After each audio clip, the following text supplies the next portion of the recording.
আজকে সকাল থেকে উঠে মেয়ের সাথে স্কুলে গেলাম, স্কুলে যেয়ে স্কুল ঘর দেখে আসলাম। আসার পরে কিছু কোটাকাটি করলাম। প্রথমে কিভাবে ভিডিও দিব, কিভাবে বানাবো, এখানে ভিডিও বানাইতে বানাইতে আমার মোবাইল ভেঙে গেছে। এত পরিমাণে ভিডিও বানাইছি, ভিডিও কোনো দিনই ভাইরাল হয় না, আর মনে হয় সম্ভবত হবেও না। আপনাদের কাছে সবার কাছে রিকোয়েস্ট, আমার একটু ভিডিওতে একটু লাইক, একটু কমেন্ট, একটু শেয়ার করে দিয়েন। জানি না কিভাবে কে ভিডিও বানান বা কী করেন, আমি চেষ্টা করি ভালোভাবে ভিডিও বানানোর। যাই হোক, এই তো সকালবেলা উঠে মেয়েকে স্কুলে দিয়ে আসা, এই যে কোটাকাটি করলাম আর মাঠের একটা ছবি তুলে নিয়ে আসলাম, ভিডিও করে নিয়ে আসলাম। আর এই তো পেঁয়াজ প্রথমে কাটলাম, আর এই যে করলা কিনে নিয়ে এসে বাজার থেকে। অনেক সময় করলা আমার মেয়ে খায় না, আমিও খাই না, কিন্তু আমার হাজব্যান্ড পছন্দ করে, একজনের জন্য রান্না করতে হয়।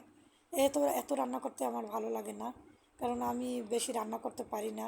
যেহেতু বয়স 50-55 মতন হয়ে গেছে, এখন আর কাজ করতে মনে করে না। কাজ মনে করলেই আমার খুব খারাপ লাগে, কাজে মন বসে না।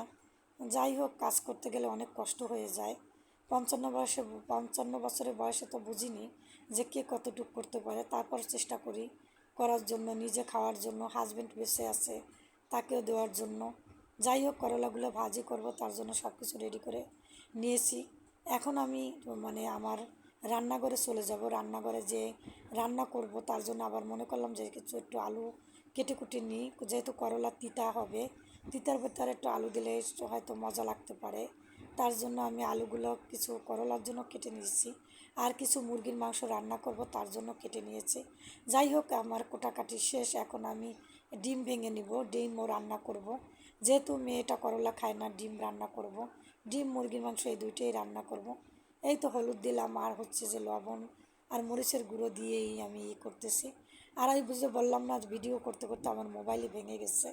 যাই হোক, মোবাইলে আর একটা আছে, তারপরও মনের বাসনা, খুব কষ্ট হয় যে আমি এতগুলো ভিডিও করলাম, এতদিন আমার একটা ভিডিও ভাইরাল হলো না। আসলে এটা কষ্টের ব্যাপার। যাই হোক, এই তো আমি কড়াই নিলাম, কড়াই রান্না করে গেলাম, আর মেয়েকে কিছু ওই যে পাঁপড় ভেজে দিলাম। যাই হোক, পাঁপড় ভাজা ওকে খাওয়াই নিলাম। পাঁপড় ভাজা ওকে খাওয়াই নিয়ে তারপরে আমি এই যে পেঁয়াজ টিয়াজ সেগুলো সব কিছু কেটে তারপরে ভাজি করতে নিব। ভাজি করার জন্য রেডি হয়ে গেলাম। আর ভাজি, ওই যে বললাম না যে ভাজি করব, কিছু কিছু ভাজি আছে নিজের হাতে না করলেই মজা লাগে না। আর আমার হাতে না করলা রান্নলেই তিতা লাগে। রান্না করা করলা এত তিতা হয় কেন জানি না। আর আমি না ইদানিং থতলাই যাই, কথাবার্তা আমার কোনো কোনো কিছুই নেই। দুশ্চিন্তার ভিতরে আছি। দুশ্চিন্তার ভিতর থাকলে যেটা হয়, অনেক দুশ্চিন্তার ভিতরে, যে চিন্তার কোনো শেষ নেই। হয়তো কবে শেষ হবে, মৃত্যুর পর পর্যন্ত এইভাবেই গুনতে হবে, জানি না।